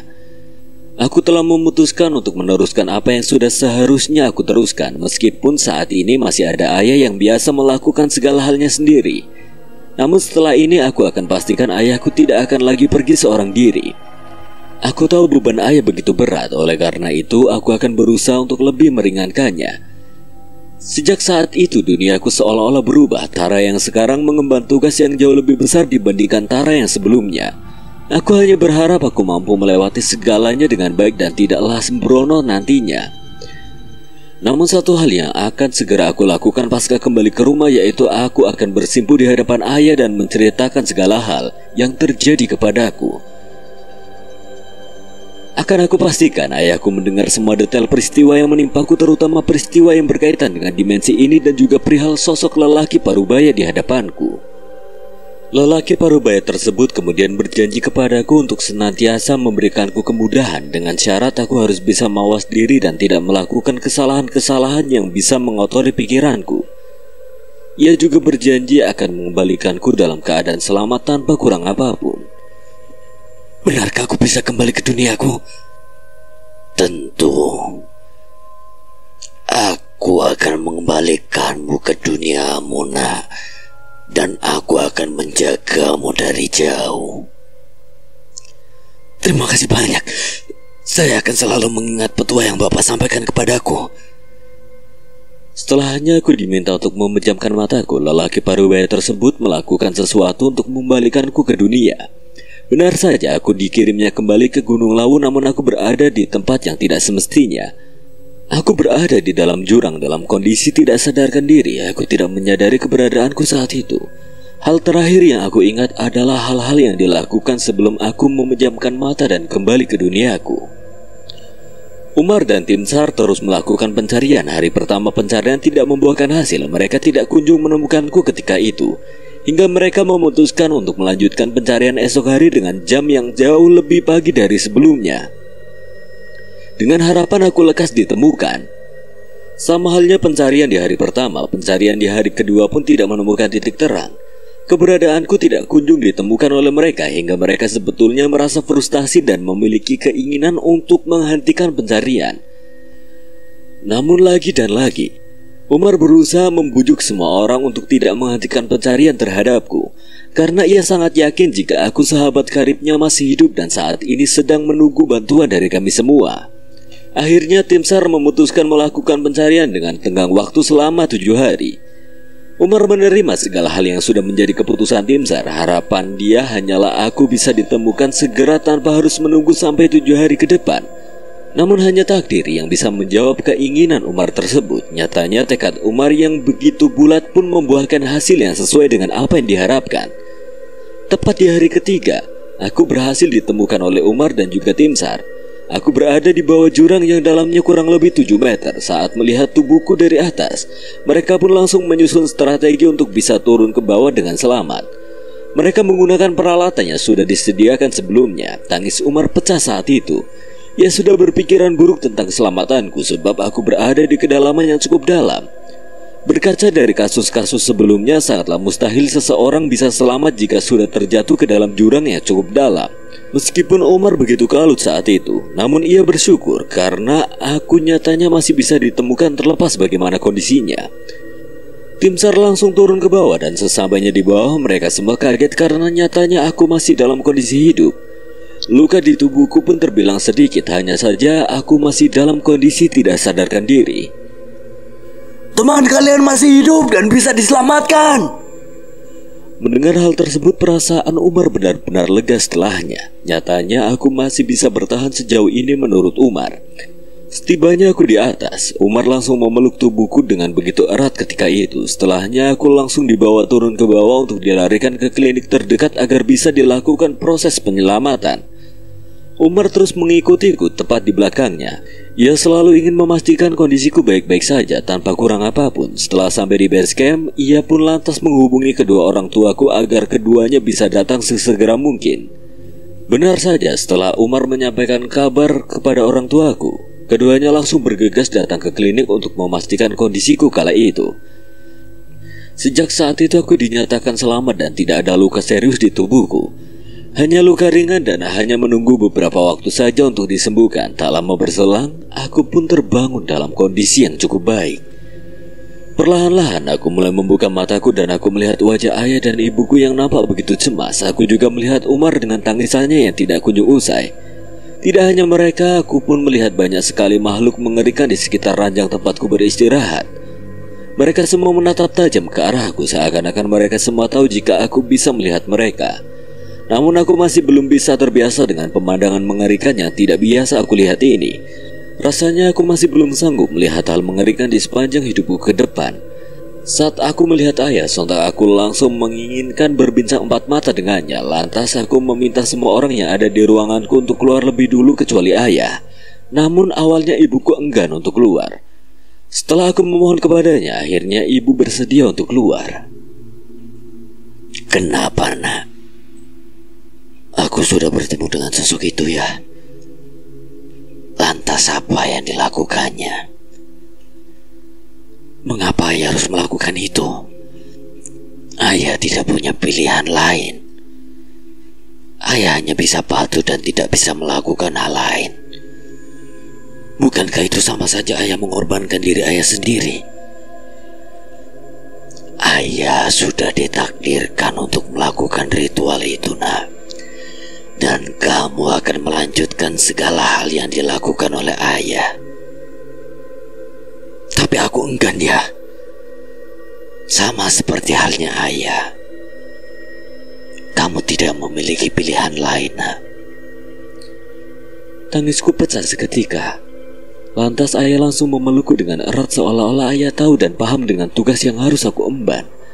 Tidak ada pilihan lain selain mengikuti segala takdir yang sudah Tuhan gariskan. Aku mencoba menguatkanku sendiri, namun rasanya aku sudah tidak sanggup untuk melakukannya meskipun aku belum melakukannya sendiri. Namun ayah berkata jika ayah akan mengajarkanku segala hal agar aku tidak kaget nantinya. Tidak ada pilihan lain selain menerima takdir hidupku sendiri. Tidak lama kemudian Umar dan ibu masuk kembali ke dalam ruanganku. Ibu menanyakan segala hal yang terjadi padaku, begitupun dengan Umar. Aku lantas menceritakan segala hal yang aku lalui sepanjang waktu saat aku menghilang dari pandangan Umar dan teman-teman rombonganku. Aku menceritakan keadaanku yang secara tiba-tiba berada dalam dimensi lain, padahal jelas-jelas sebelumnya aku sedang berada di atas bebatuan bersama Umar dan Faras. Tak lupa aku menceritakan perihal pertemuanku dengan sosok lelaki parubaya yang secara sengaja membuka mata batinku. Banyak perbincangan yang kami lakukan saat aku berada di dunianya, hingga akhirnya sosok lelaki parubaya itu mengembalikanku ke dalam duniaku sendiri. Aku tidak paham mengapa aku bisa berakhir di dasar jurang, sebab sebelumnya aku tidak melihat adanya jurang, bahkan hutan ataupun bebatuan tajam tidak nampak di dalam penglihatanku. Meskipun banyak hal pelik yang terjadi di sepanjang perjalananmu, aku bersyukur. Aku benar-benar bersyukur karena kamu masih diberikan keselamatan, Tar. Iya, Mar. Tuhan masih begitu baik terhadapku. Umar kemudian memelukku dengan begitu erat. Ia terus mengucapkan rasa syukur karena aku benar-benar selamat dan masih diberikan kesempatan hidup oleh Tuhan. 7 tahun setelah peristiwa kelam itu terjadi, tepatnya di tahun 2012, kini aku mulai semakin sadar jika aku bukanlah orang biasa. Aku diberikan amanat yang harus aku jaga sepanjang hidupku. Mata batin yang sudah terlanjur dibuka oleh lelaki yang tidak lain adalah keturunan kerajaan Majapahit pun membuatku lebih peka akan banyak hal. Aku mampu menembus dimensi lain yang berbeda. Namun jika aku sembrono dengan kemampuanku tersebut, maka aku akan mendapatkan sebuah hukuman. Hal itulah yang selalu diucapkan oleh lelaki parubaya tersebut dan juga ayahku sendiri. Sekian, dan terima kasih buat Alin Ambarwati yang telah mengizinkan saya membawakan ceritanya. Apabila ada kesalahan atau kekurangan, Kang Selamat memohon maaf sebesar-besarnya. Akhir kata, Kang Selamat pamit undur diri. Wassalamualaikum warahmatullahi wabarakatuh. Sampai berjumpa lagi.